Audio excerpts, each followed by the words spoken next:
سب سے بڑے گناہ 3 مرتبہ سرکار نے یہ ارشاد فرمایا۔ صحابہ کرام علیہم رضوان نے عرض کی یا رسول اللہ صلی اللہ علیہ وآلہ وسلم ضرور ارشاد فرمائے۔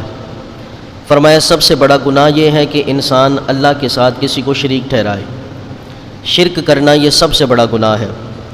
فرمایا پھر ماں باپ کی نافرمانی، یہ بڑے گناہوں میں سے بڑا گناہ ہے۔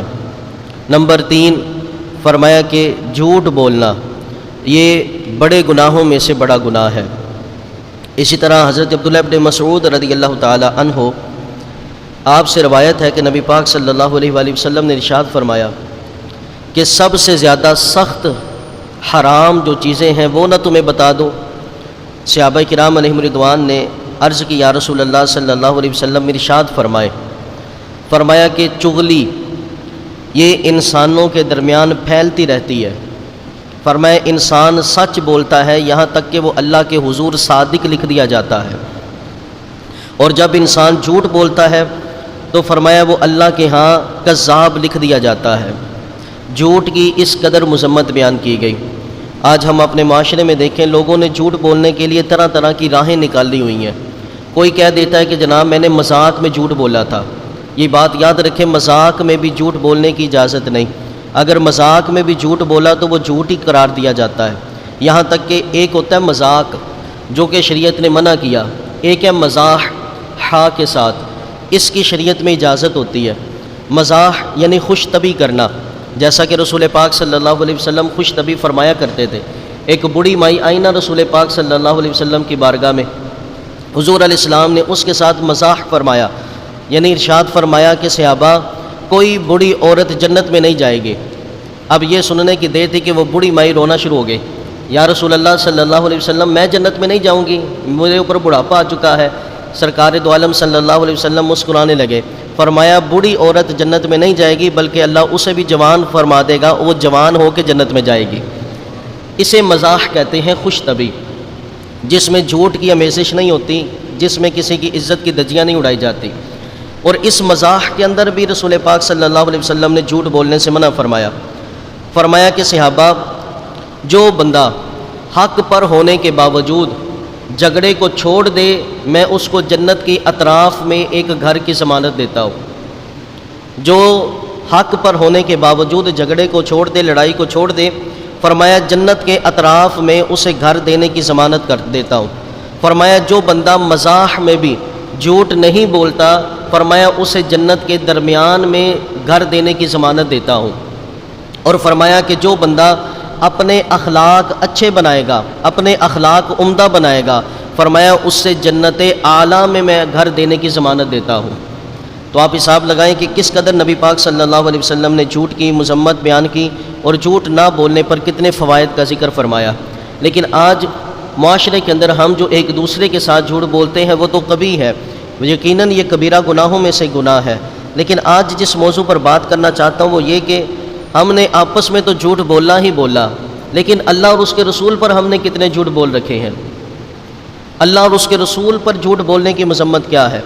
قرآن مجید برہان رشید کی جو میں نے آیا کریمہ تلاوت کی، اللہ جل وعلا نے ارشاد فرمایا وَمَنْ أَظْلَمُ مِمَّنِ افْتَرَىٰ عَلَى اللَّهِ كَاذِبًا، فرمایا اس سے بڑا ظالم کون ہوگا جو اللہ پر جھوٹ بولے، جو اللہ پر جھوٹ بولے۔ اللہ اور اس کے رسول پہ جھوٹ بولنا کیا ہے؟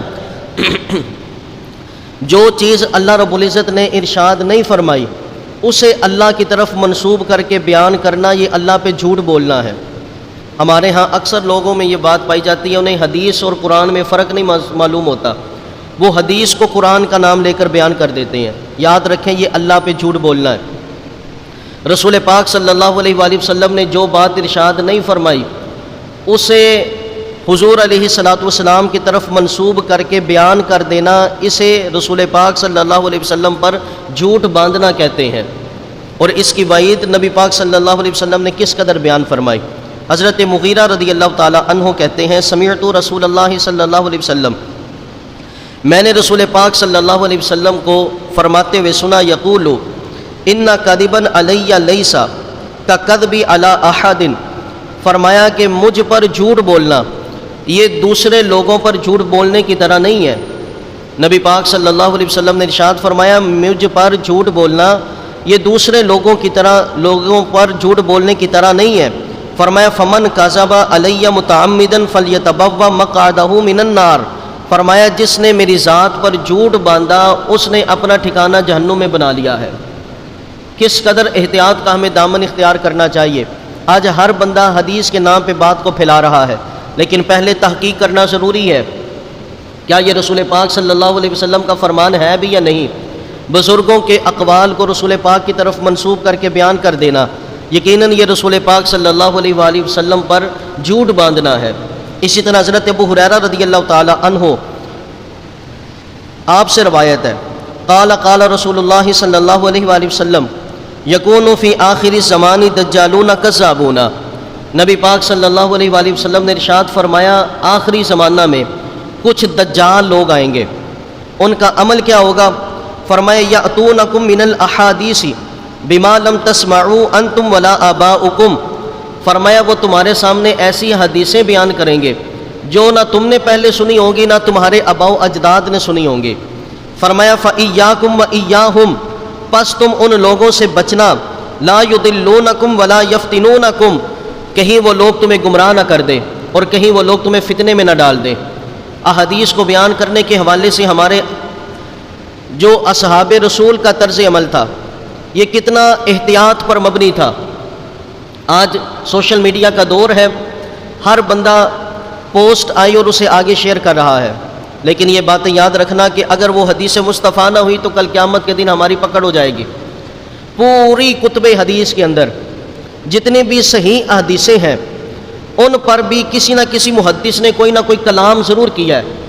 پوری حدیث کتب حدیث کے اندر اس ذخیرہ حدیث میں ایک حدیث ایسی ہے جسے پہلی صدی سے لے کر آج تک تمام صدیوں کے علماء کا اتفاق ہے کہ یہ صحیح ترین حدیث ہے، اس پہ کسی کا بھی کوئی کلام نہیں ہے، صرف ایک حدیث ایسی ملتی ہے۔ اور وہ حدیث کون سی ہے؟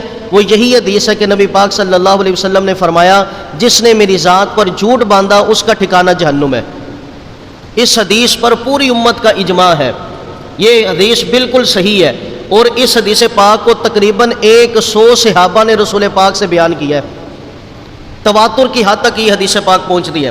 اسی طرح دیکھیں حضرت انس بن مالک رضی اللہ تعالی عنہ، آپ نے رسول پاک صلی اللہ علیہ وآلہ وسلم کی بارگاہ میں اپنی زندگی کو بسر کیا ہے، حضور علیہ الصلوۃ والسلام کے پاس اپنے شب و روز بسر کیے، لیکن حضرت انس بن مالک رضی اللہ تعالی عنہ آپ کو آپ دیکھیں نا تو آپ کثرت سے حدیثیں بیان نہیں کرتے تھے، آپ زیادہ حدیثیں بیان نہیں فرمایا کرتے تھے۔ حضرت انس بن مالک سے پوچھا گیا کہ حضرت انس بن مالک آپ زیادہ حدیثیں بیان کیوں نہیں کرتے؟ تو حضرت انس بن مالک رضی اللہ تعالیٰ عنہ کہتے ہیں مجھے تم سے بکثرت حدیث بیان کرنے سے یہ حدیث روک دیتی ہے کہ جس نے رسول پاک پر جھوٹ باندھا اس کا ٹھکانہ جہنم ہے۔ اس حدیث پاک کی وجہ سے کہتے ہیں میں بڑی احتیاط کرتا ہوں، جس میں مجھے 100% سے زیادہ یقین ہو کہ رسول پاک نے یہ فرمایا میں وہی بات تم تک سناتا ہوں۔ اسی طرح حضرت عبداللہ بن زبیر رضی اللہ تعالی عنہ، آپ اپنے والد گرامی حضرت زبیر رضی اللہ تعالی عنہ سے پوچھتے ہیں، کہتے ہیں ابا جی میں نے دیکھا ہے کہ انی لا اسمعک تحدث عن رسول اللہ صلی اللہ علیہ وسلم کما یحدث فلان و فلان، ابا جی جیسے اور صحابہ حدیثیں بیان کرتے ہیں میں نے دیکھا ہے کہ آپ ویسے حدیثیں بیان نہیں کرتے، جیسے اور صحابہ کثرت کے ساتھ حدیثیں بیان کرتے ہیں آپ ویسے حدیثیں بیان نہیں کرتے۔ تو حضرت عبداللہ بن زبیر رضی اللہ تعالیٰ عنہ کہتے ہیں میرے والد گرامی کہنے لگے کہ جب سے میں نے یہ فرمان سنا ہے نا کہ جس نے میری ذات پر جھوٹ باندھا اس کا ٹھکانہ جہنم ہے، فرمایا تب سے میں احتیاط کرتا ہوں۔ ایک تابعی بزرگ گزرے ہیں حضرت عبد الرحمن، آپ فرماتے ہیں کہ میں ایک ایسی مسجد میں موجود تھا جہاں پر 120 صحابہ کرام علیہم رضوان موجود تھے۔ کہتے ہیں کہ ان 120 صحابیوں سے کہا گیا کہ ہمیں کوئی حدیث پڑھ کر سنائیں۔ اب وہ سب ایک دوسرے کے منہ کو دیکھنے لگے کہ وہ حدیث سنا دے گا، وہ حدیث سنا دے گا، یعنی صحابہ کرام علیہم رضوان حدیث پاک بیان کرنے میں اتنی احتیاط کرتے تھے کہ حدیث پاک بیان کرنا یہ کوئی چھوٹا عمل نہیں ہے، حدیث پاک بیان کرنا یہ کوئی مذاق کا کام نہیں ہے، حدیث پاک بیان کرنا یہ کوئی کھیل نہیں ہے۔ اس کے بارے میں دیکھیں حضرت امام ابراہیم بن یعقوب اپنی کتاب میں ایک واقعہ لے کر آئے۔ حضرت عبداللہ ابن مبارک رضی اللہ تعالی عنہ آپ نے فرمایا کہ جب تجھے فیصلہ کرنے پر آزمایا جائے تو اس کے اثر کو لازم پکڑو۔ جب یہ بات ایک محدث گزرے جن کا نام تھا ابو حمزہ، ان کے سامنے جب یہ حدیث، یہ عبداللہ ابن مبارک کا قول ذکر کیا گیا تو ابو حمزہ کہنے لگے حسن بن علی، کیا تمہیں پتہ ہے کہ اس حدیث اس قول کا مطلب کیا ہے کہ اثر کو لازم پکڑو؟ کہا حضور کیا مطلب ہے؟ آپ فرمانے لگے کہ یہ حدیث تو نے مجھ سے بیان کی ہے، تو کل قیامت کے دن مجھے بلایا جائے گا اور مجھ سے کہا جائے گا کہ تم نے یہ حدیث کس سے سنی تھی؟ میں کہوں گا میں نے حسن بن علی سے سنی تھی۔ کہا اس کے بعد میری ذات بری و ذمہ ہو جائے گی، پھر تجھ سے پوچھا جائے گا کہ تو نے یہ حدیث کس سے سنی تھی؟ تو کہے گا کہ میں نے یہ حدیث اعمش سے سنی تھی۔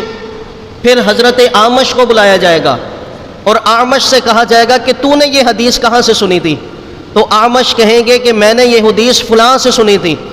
پھر اللہ رب العزت اسے بلائے گا، پھر وہ کہے گا، اس سے پوچھا جائے گا کیا تو نے یہ حدیث بیان کی؟ وہ کہے گا یا اللہ میں نے یہ حدیث بیان کی۔ تو اعمش بری و ذمہ ہو جائیں گے، پھر اس سے پوچھا جائے گا تو نے یہ حدیث کس سے بیان کی؟ وہ کہے گا کہ میں نے جناب علقمہ سے حدیث بیان کی۔ جناب علقمہ کو بلایا جائے گا، کیا تم نے یہ حدیث بیان کی؟ وہ کہیں گے یا اللہ میں نے یہ حدیث بیان کی۔ تو ان سے پہلے راوی کو بری و ذمہ کر دیا جائے گا۔ پھر حضرت علقمہ سے پوچھا جائے گا کہ تم نے یہ حدیث کس سے بیان کی تھی؟ تمہیں یہ حدیث کس نے سنائی تھی؟ جناب علقمہ کہیں گے میں نے عبداللہ ابن مسعود سے سنی تھی۔ حضرت عبداللہ ابن مسعود کو بلایا جائے گا اور کہا جائے گا یہ حدیث تم نے بیان کی تھی؟ وہ کہیں گے یا اللہ میں نے یہ حدیث بیان کی تھی۔ تو جناب علقمہ کو بری و ذمہ کر دیا جائے گا۔ عبداللہ ابن مسعود سے پوچھا جائے گا تم نے یہ حدیث کہاں سے بیان کی تھی؟ تو عبداللہ ابن مسعود کہیں گے میں نے یہ حدیث رسول پاک سے سنی تھی۔ رسول پاک کو اللہ اپنی بارگاہ میں بلائے گا، یا رسول اللہ صلی اللہ علیہ وسلم کیا آپ نے یہ بات بیان فرمائی تھی؟ رسول پاک اللہ کی بارگاہ میں عرض کریں گے یا اللہ جبریل کے ذریعے تو نے مجھے یہ حکم دیا، میں نے یہ اپنے صحابہ کو سنایا، یہاں تک آ کے بات مکمل ہو جائے گی۔ فرمایا یہ فیصلہ راویوں سے چلتا چلتا بارگاہ خدا پہ ختم ہوگا۔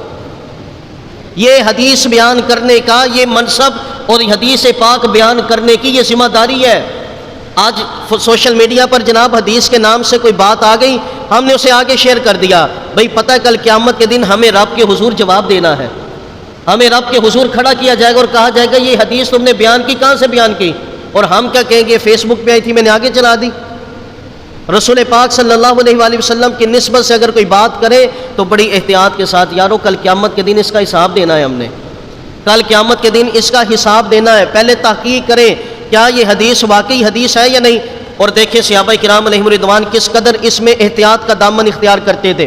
حضرت ابوبکر صدیق رضی اللہ تعالی عنہ، ان کے پاس نا ایک کسی بندے کا وصال ہوا، اس کی دادی حضرت ابوبکر صدیق کے پاس آ گئی اور صدیق اکبر رضی اللہ تعالیٰ عنہ کے پاس آ کر کہنے لگی کہ میرے پوتے کا وصال ہو گیا ہے، اس کی وراثت میں مجھے کتنا حصہ ملے گا؟ جناب ابوبکر صدیق رضی اللہ تعالیٰ عنہ کہنے لگے میں قرآن پاک میں کوئی ایسا حکم نہیں پڑھا کہ جس میں دادی کا حصہ ہو، اور رسول پاک صلی اللہ علیہ وآلہ وسلم نے جو حدیثیں بیان کی ان کے بارے میں مجھے اس عمل کے بارے میں کوئی علم نہیں ہے، ایسی کوئی حدیث مجھ تک پہنچی نہیں کہ دادی کو کوئی حصہ ملتا ہو۔ صحابہ کرام علیہم رضوان بیٹھے ہوئے تھے، صحابہ کرام علیہم رضوان سے پوچھا کہ صحابہ بتاؤ یہ ایک دادی ہے، پوتے کی وراثت میں سے اسے کتنا حصہ ملے گا؟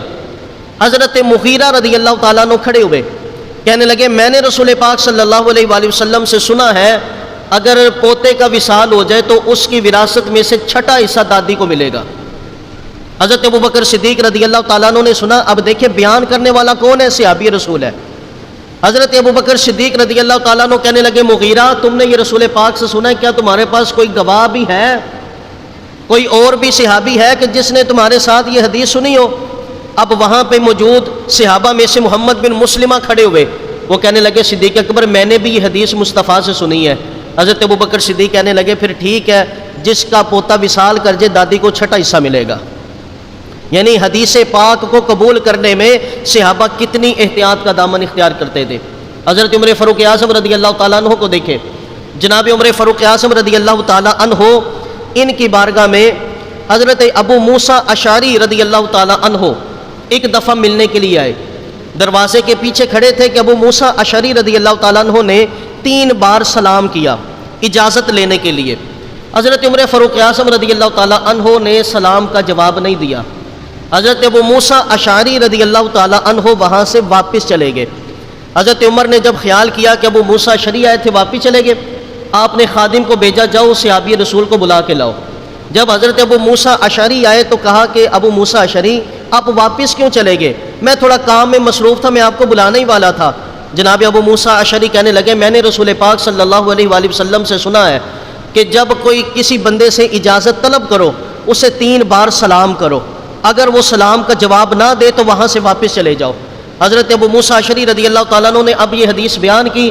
جناب عمر فاروق اعظم کہنے لگے ابو موسیٰ اشعری کوئی گواہ لے کر آؤ، یہ حدیث تم نے بیان کی ہے رسول پاک سے، کوئی گواہ بھی ہے؟ اب حضرت ابو موسیٰ اشعری رضی اللہ تعالیٰ عنہ کہنے لگے حضور میں صحابہ سے پوچھ کے آتا ہوں۔ اب حضرت ابو موسیٰ اشعری ابو سعید خدری کہتے ہیں ہمارے پاس آئے تو ان کا رنگ اڑا ہوا تھا، اگر گواہ نہ ملا تو عمر تو نہیں مجھے چھوڑیں گے۔ صحابی رسول ہیں لیکن حدیث بیان کرنے میں کتنی احتیاط، حدیث لینے میں کتنی احتیاط کرتے تھے۔ ابو موسیٰ اشعری صحابہ کے پاس ہے، یار یہ حدیث تم میں سے کسی نے سنی ہے؟ تو 4-5 صحابہ نے کہا ہاں ہم نے بھی یہ حدیث رسول پاک سے سنی ہوئی تھی۔ تو حضرت ابو موسیٰ اشعری کے ساتھ ایک بندہ آیا، اس نے گواہی دی تو حضرت عمر فاروق اعظم رضی اللہ تعالیٰ عنہ فرمانے لگے ابو موسیٰ اشعری تم نے سچ کہا ہے، تم نے سچ کہا ہے۔ حضرت عثمان غنی رضی اللہ تعالیٰ عنہ آپ اپنے شاگردوں کو فرمایا کرتے کہ صحابہ اے تابعین میرے شاگردوں میں کم حدیثیں بیان کرتا ہوں۔ حضرت عثمان غنی سے تقریباً 146 حدیثیں مروی ہیں، 146 حدیثیں آپ نے بیان کی ہیں۔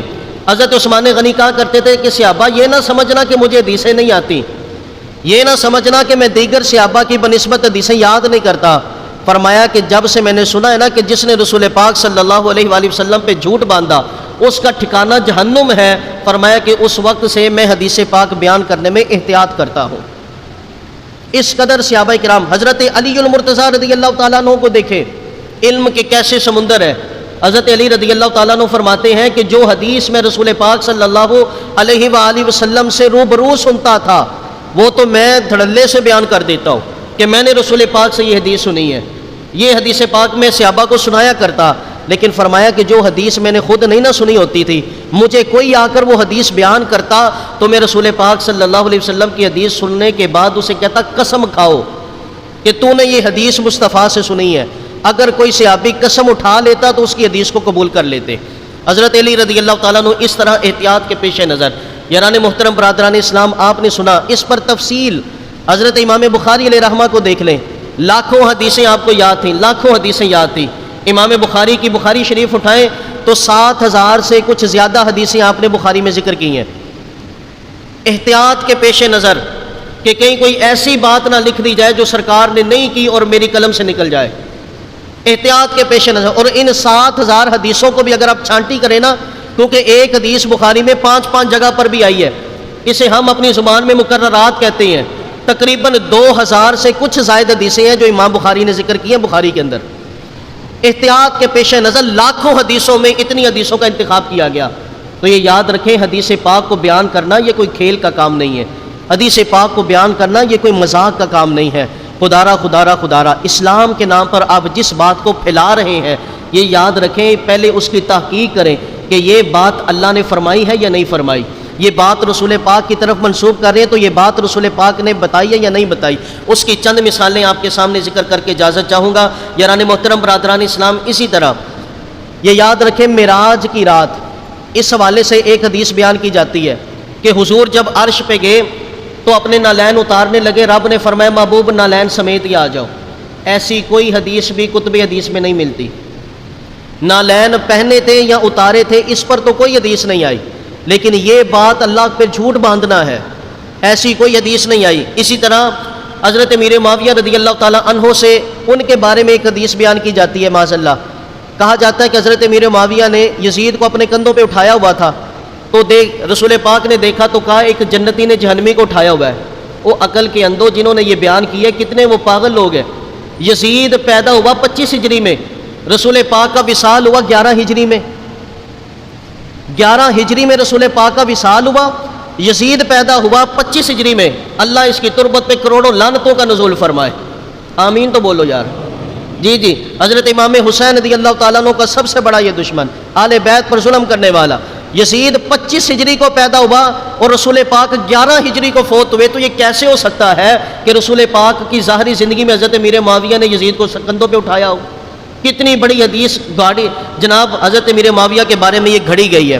اسی طرح حضرت اویس قرنی رضی اللہ تعالیٰ عنہ کے بارے میں آتا ہے کہ غزوہ احد میں جب رسول پاک کے دندان مبارک شہید ہو گئے، حضرت اویس قرنی رضی اللہ تعالیٰ عنہ کو پتہ چلا تو آپ نے اپنے سارے دانت ہی اتار دیے کہ پتہ نہیں کون سا دانت رسول پاک نے ٹوٹا ہوگا رسول پاک کا۔ اور پھر جب صبح اٹھے تو ان کے لیے سامنے کیلے کا وہ پودا کھڑا ہوا تھا۔ یہ بالکل من گڑت واقعہ ہے، یہ ایسی کوئی حدیث کتب حدیث میں نہیں ملتی۔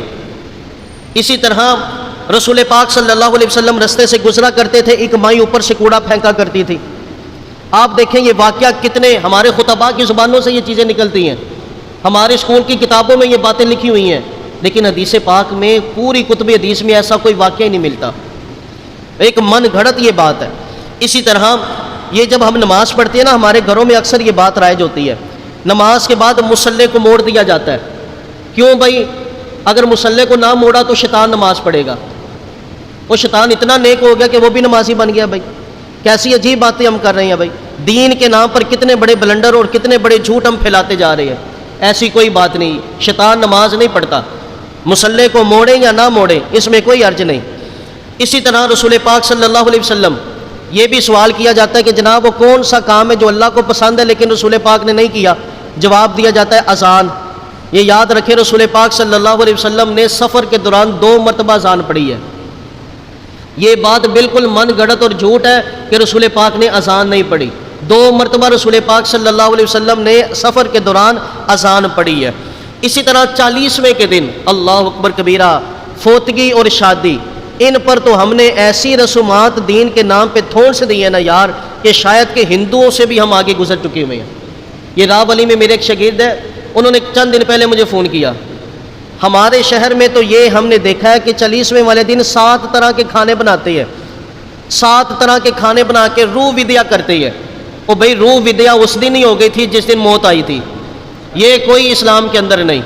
روح ودیا بھائی جو گناہ گار روح ہے نا تو وہ تو اسی دن ودیا ہو گئی تھی، جب اس کو قبر میں اتار دیا گیا فرشتوں نے تو اس کو وہیں پہ جکڑ دیا تھا، لیکن جو جنتی روح ہے اسے کوئی ودیا کر ہی نہیں سکتا، اس کو اللہ کی طرف سے اختیار ہے، وہ جب چاہے آئے جب چاہے وہ جائے، اس کو آزادی ہوتی ہے، ان کے مقامات ہوتے ہیں۔ آپ کون سا 40ویں کے دن روح ودیا کر رہے ہیں بھائی؟ 40ویں کے دن ہمیں تو میرے محلے میں 1-2 ایسے واقعہ ہوا جہاں پہ میں نماز پڑھا تو فجر سے بھی پہلے آ جاتے ہیں، دروازہ کھٹکاتے ہیں، قاری صاحب ختم پڑھنا ہے، ختم پڑھنے جائیں تو 7 طرح کے کھانے آگے رکھتے ہیں، سوٹ رکھتے ہیں، لوٹا رکھتے ہیں، صابن رکھتے ہیں۔ اللہ اکبر کبیرہ، کیسے یہ دین کے نام پہ ہم نے بلنڈر چھوڑے ہوئے ہیں۔ ایصال ثواب کے نام پہ 100 طرح کے کھانے بنا کے یار غریبوں میں تقسیم کرو، ثواب ہی ثواب ہے، لیکن یہ سمجھ لینا کہ 7 کھانے پکانے ہی ضروری ہیں، اسلام میں اس کی کوئی اجازت نہیں ہے۔ یہ بدعت ہے اور بدعت سیئہ ہے، یہ بدعت سیئہ ہے، دین کے اندر اس کی گنجائش نہیں ہے۔ ایصال ثواب کے نام پہ جتنا کر سکتے ہیں کرو، لیکن ان چیزوں کو اللہ اور اس کے رسول کے کھاتے میں نہ ڈالو جو انہوں نے نہیں فرمائی ہے۔ یہ مجھے راو علی میں نا ایک دوست نے فون کیا، اس نے کہا حضرت یہ کون سا مسئلہ ہے؟ میں نے کہا کیا ہوا؟ کہا ہم ایک فوتگی کے گھر گئے 40ویں والے دن، انہوں نے 7 مرتبہ ہمارے سامنے کھانا رکھا، پہلے ایک دفعہ کھانا لے کر آئے، پھر اور قسم کا کھانا لے کر آئے، خدا را۔ یہ ہم میتوں کے نام پہ کیا کرتے جا رہے ہیں یار، کیا کرتے جا رہے ہیں؟ اسلام میں جتنی اجازت ہے اسی سے فائدہ اٹھاؤ، ایصال ثواب کیا کریں۔ اسی طرح یہ سفر کا مہینہ نا، سفر کا مہینہ، اس کے بارے میں آتا ہے، اس کا جو آخری بدھ ہے، اس کے آخری بدھ میں آتا ہے کہ جناب رسول پاک صلی اللہ علیہ وسلم پر جادو ہو گیا تھا، سفر کے آخری بدھ میں آپ کو شفا ملی تو آپ سیر کے لیے نکلے۔ ہمارے ہاں لوگ اس بدھ کو سیر کے لیے نکلتے ہیں، بالخصوص عورتوں میں یہ چیز پائی جاتی ہے، وہ پارکوں میں جمع ہوتی ہیں اور مٹھائیاں تقسیم کرتی ہیں۔ آپ کو پتہ ہے کہ ہم یہ غلط باتوں کے پیچھے لگ کر کن کے اعلیٰ کار بن چکے ہوئے ہیں۔ اعلیٰ حضرت فتاوی رضویہ شریف جلد 23 کے اندر ارشاد فرماتے ہیں، سفر کا جو آخری بدھ ہے نا، یہ رسول پاک کو شفا نہیں بلکہ مرض وصال جو تھا نا وہ اس بدھ کو شروع ہوا تھا۔ جو آخری رسول پاک نے سفر بسر کیا ہے نا، سفر کا مہینہ، اس کا آخری بدھ وہ تھا کہ جس میں رسول پاک کو جس مرض میں، جس بیماری میں حضور کا وصال ہوا ہے نا، وہ وصال اس بدھ والے دن شروع ہوا تھا، اور ہم اس دن خوشیاں منا رہے ہیں، ہم اس دن خوشیاں منا رہے ہیں۔ ایسی اسلام میں کوئی روایت نہیں ہے کہ آخری بدھ کو جا کر سیر کریں تو شفا مل جائے گی۔ شفا دینے والی ذات میرے رب کی ہے، آپ جس دن بھی رب سے مانگے، رب اس دن ہی شفا عطا فرمانے پر قادر ہے، ٹھیک ہے۔ یہ جو من گڑت چیزیں ہیں انہیں اپنے دین کا حصہ نہ بنائیں، خدا انہیں اپنے حصوں سے نکال لیں۔ میں نے یہ کتنی مشہور چیزیں آپ کے سامنے نشاندہی کی ہے، اور اس طرح کی بے شمار باتیں ایسی ہیں جو ہمارے درمیان من گڑت مشہور ہو چکی ہیں۔ یاد رکھنا، اگر دین کے نام پر ہم نے کوئی چیز بیان کی ہے، کل قیامت کے دن ہم سے پوچھا جائے گا یہ بات کہاں سے بیان کی ہے۔ اگر ہمارے پاس کوئی تحقیق شدہ ذرائع نہ ہوئے تو کل قیامت کے دن اللہ کے حضور ہمیں پکڑا جائے گا۔ اس لیے جب بھی اللہ اور اس کے رسول کے بارے میں کوئی بات کریں تو اس کی پہلے تحقیق کریں، پھر اس کو آگے بیان کریں۔ سوشل میڈیا چلانے والے بالخصوص اس بات کی احتیاط کریں کہ جب کوئی حدیث آ جائے، جب کوئی فرمان خدا کے نام سے آئے، علماء سے رابطہ کر کے پہلے پوچھیں ان سے کیا واقعی یہ قرآن پاک میں موجود ہے، کیا واقعی یہ حدیث پاک میں موجود ہے۔ حضرت علی کے نام پہ لوگ اقوال بیان کر دیتے ہیں، اور میں نے یہ تجربے میں دیکھا ہے، جتنے بھی عشق مشوقی پہ اقوال ہوتے ہیں نا، وہ سارے حضرت علی کے کھاتے میں ہم نے ڈال دیے ہوئے ہیں۔ یہ یاد رکھیں کہ پہلے تحقیق کریں کہ مولا علی نے یہ فرمایا بھی ہے یا نہیں فرمایا۔ اگر تو فرمایا ہے تو پھر اسے اپنی ذمہ داری سمجھ کے آگے بیان کریں، وگرنہ اس کی بھی پکڑ ہوگی۔ اگر آپ نے بیان نہیں کیا تو خدا را ان چیزوں کو وہیں پہ دفن کر دیں۔ اللہ ہم سب کو عمل کی توفیق عطا فرمائے۔